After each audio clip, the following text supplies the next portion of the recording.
So this video has been a long time in the making. It was originally planned as a series of videos around the two updates of the Chaos Wastes and the new Sister of the Thorn career for the character Kerillian. This series of videos has now become one. Because, as often as life is wont to do, life stuck its foot in the door and said, "Hey, I've got things for you to do. You will now be busy until further notice." Well, today, I had some time. Further notice was put on notice, and now we have this video. A couple of months back, the blokes down at Fat Shark announced the Chaos Wastes. A lovely series of randomly generated maps, which you and 3 other friends can take a rather lively jaunt through to go and explore and experiment with all the wonders that the game has to offer. And we'll go into more detail later in this particular video, but as a quick breakdown, there are 4 maps, 3 of which you have to unlock by playing through them all, and then the final one is the Expedition to the Citadel of Eternity. There is some lovely story behind all of this, and I'll attempt to include a link to Lona's diary entries by the Vermintide 2 devs, which is rather amusing. And then, of course, this. Now, while the Chaos Wastes was a free update, in much the way that Castle Drachenfels was also free, it did also come with some extra content, although this did follow about a couple weeks after the fact. So if anyone was watching in June 1st, when they were running, Festival of the Skulls, this was announced. And yes, I jumped on the bandwagon and bought it immediately. God, this character has been so much fun. But enough waffling, let's get into the meat. Now, it goes without saying that we should probably start with the Chaos Wastes update. This, obviously being the older of the two, was something that drew a lot of new players, and I have been running through a couple of the maps here on YouTube for all of the new players who don't know where to find books within at least the main campaign. Remains to be seen whether or not I'll do any of the other maps, but here's hoping, right?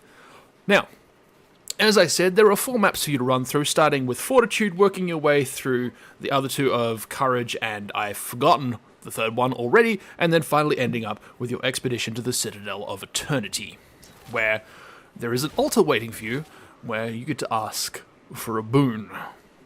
A grandiose miracle, whereupon apparently all your problems will be solved, or at least according to the story, expounded upon within Lona's diaries. So, first things to note is that you start with basic tier weaponry. The idea is that the Chaos Waste is not somewhere that you would normally want to go. It's not somewhere that you would take all of your fancy gear, all of your red tier weapons, your orange tier weapons and trinkets and items and potions. So, you fight with what you have, and you pick up more stuff along the way by use of various altars. Now, these altars are either a straight upgrade for the weapon that you already have, they will allow you to switch out to stuff of the same tier or a higher tier, and that works for both your primary and your secondary weapons. Keep in mind that some of your characters are melee only, a la the Grail Knight, and so you want to be really, really careful as to whether or not you think it might be worth switching. Now, all of this has a cost. And you can see in the top right-hand corner of the screen, there is a little blue circle. These are called Pilgrim's Coins, and you will find them on your travels throughout the Wastes. And you will use these at both the altars in-map and at the shrines, stop-off points along the way, if you will, where you can buy more miracles, boons, and other items or upgrades as you so desire. You have to juggle this. This is one of your most precious resources within the Chaos Wastes, aside from, obviously, your party members. Because, depending on the difficulty, I want to say, the map is either going to love you and throw a lot of these coins at you, or the Chaos Gods are going to decide that you are not worth the effort or the coin, and wish upon your failure. Needless to say, if you spend all of your coins in map and there is a shrine afterwards, you may not be able to buy anything at the shrine, for instance. So this is a resource that you must carefully husband, for lack of a better word, because I'm not a walking dictionary. But let us move on. Thus, finding your way through each of the expeditions upon various maps. The longer paths that you take obviously mean you get more coins that go towards the end, you pick up more loot, and just generally there's a better, for at least myself personally, there's a better sense of having achieved something at the end of a run. If it's really, really short, then it doesn't feel like you've done much of anything, whereas if it's pretty long, you can, like, it tends to be a bit of a slog after a bit, so there's a fine balancing act between choosing a quick path, but also a path that's going to give you enough items to make surviving the final part of each of the expeditions just that little bit more manageable. Not easier, manageable. Because you can have all of the best gear, having, you know, carefully monitored your resources throughout the entirety of the expedition. You may have red tier weapons, having upgraded all your gear, having found the right weapons by switching out stuff or just starting with them in the first place. You may have upgraded everything and gotten to a point where you're pretty happy with where you're at and still come to the final room and wipe. The Chaos Wastes is brutal. Notwithstanding, your characters will be completely and utterly overpowered at the end because you get access to all the boons and miracles of each of the careers of that particular character and a few generic ones beside. But like I said, you start with basic tier weaponry because the Chaos Waste is not somewhere you want to go for a picnic. Beside that point, which, to be honest, everyone will have belabored to the point of obscenity by this stage, this update is a lot of fun. And I mean a lot of fun. You get the right mix of weaponry and miracles and boons and characters bouncing off each other. You get the right mix of players. And this is just, you can spend hours in the wastes. It's beautiful. This game has turned a corner. And I am so happy. And we're going to move on now to the new career. Now, I'm fairly certain there's more detail that I could go into for the Chaos Wastes, and if you feel like I've missed anything and I need to add some more to the end of this or just make another video, please do tell me in the comments section down below.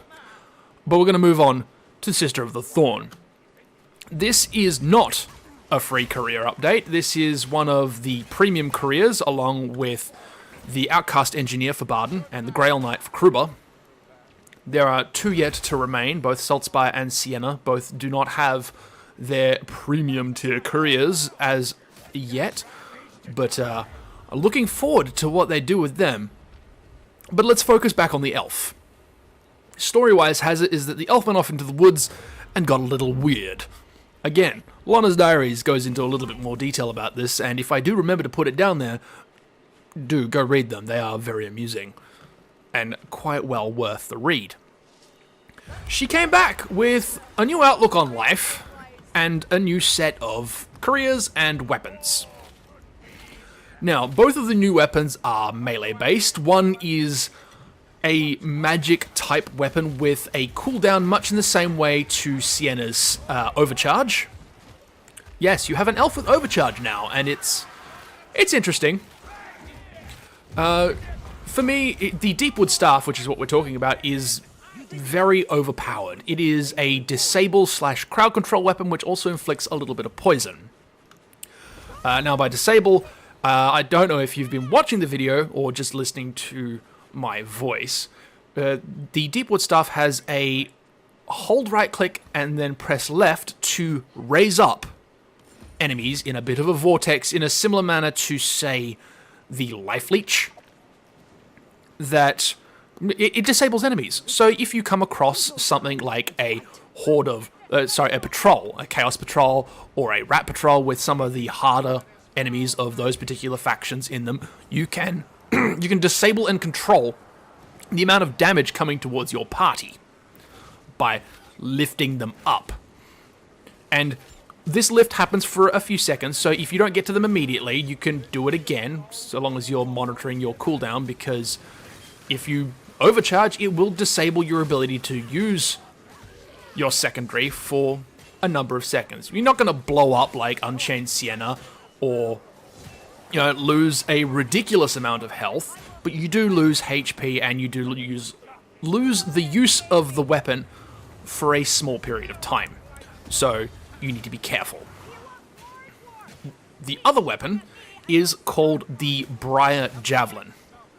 This is a thrown weapon with a reload and recharge ability in a similar manner to the Slayer's thrown axes. You press, but instead of the axes, instead of the javelins returning to your hand, she magically makes them reappear. You get 3 total, and one of her talents does actually allow you to not use one of the javelins, depending on where on the opposition's body you hit. So if it and what type of enemy it is as well. So if you hit a special, there is a chance to not use the javelin. This is also another overpowered weapon. While on harder difficulties such as Legend and Cataclysm, you may not have the ability to one-shot certain enemies, you do have the ability to stun or knock down various of the specials. It's great for just a little bit of extra pushback. So say you've got, I don't know, like an Ironbreaker Bard.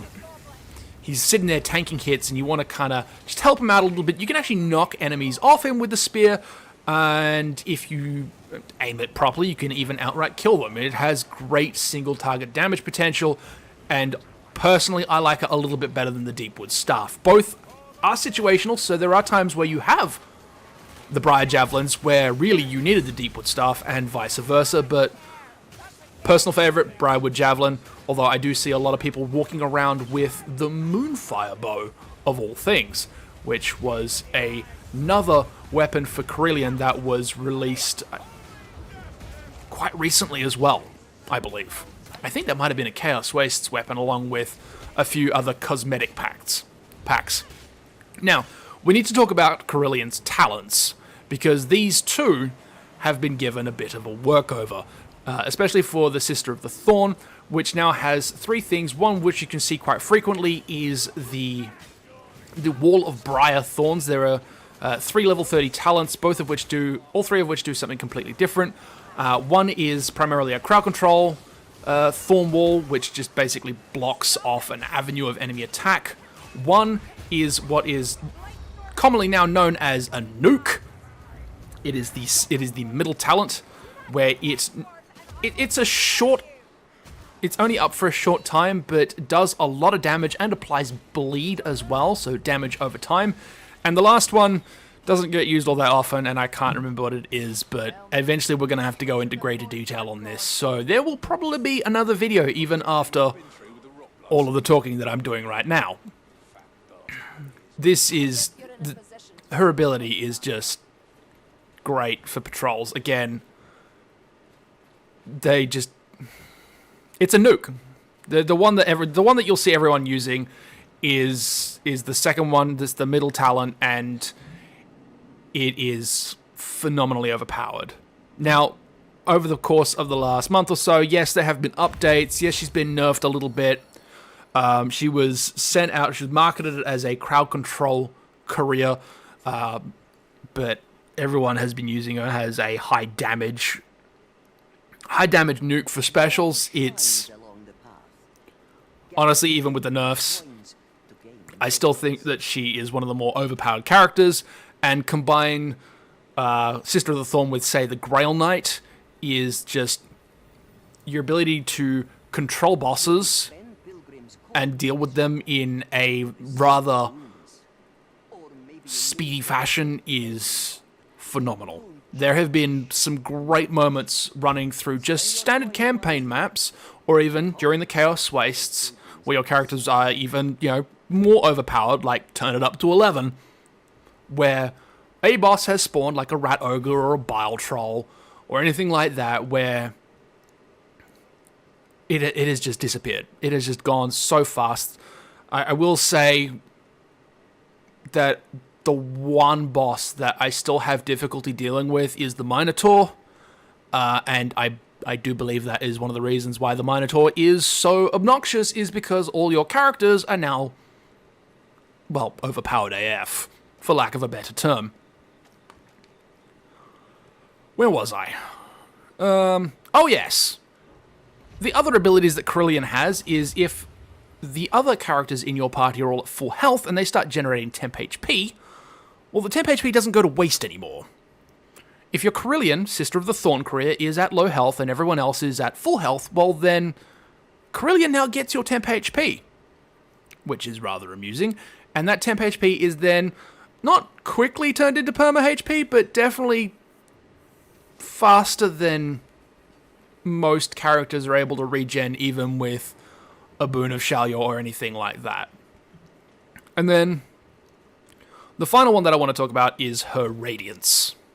Kerillian has a skill called Radiance, which essentially, well, no, it allows you to fire off your ultimate, your F-bar, more than once. And this can be done, I believe, up to a maximum of 3 times with no other benefits. However, I will admit to attempting to try and get it to fire more than that. And there, I believe, are abilities, or there's missions within your Okri's Tome, which revolve around firing off your Briarthorn Thicket more than 5 times within a certain time period. I've been working my way towards that within the Chaos Wastes, because that's probably the only place where you're going to be able to do that. And maybe with a con pot, but even now, several months later, this new career for Kerillian makes it incredibly hard to find games. Just random join-ins, you'll invariably end up having to find another character to play with, and then as soon as the mission is done, maybe asking for a swap. But this is where I'm going to leave this particular video for today. On screen is footage of just a champion level run that I did with some randoms. I ended up hosting as the Sister of the Thorn because, again, I couldn't find a game because it has not only revived popularity in Vermintide 2, but also the popularity of the elf. Which even if you're trying to play it as Waystalker because you don't want to spend money on it, it does make it pretty hard to find a game without an elf player already in it. So let me know if I've missed anything, if I need to make another video or just post an update to this one. Like I said, I've been enjoying this a lot, so I'm gonna go play some more Vermintide 2 now. I'll see you in the Wastes. My name's Scannerfodder. If you like what you saw, then you know what to do. And I'll see you next time.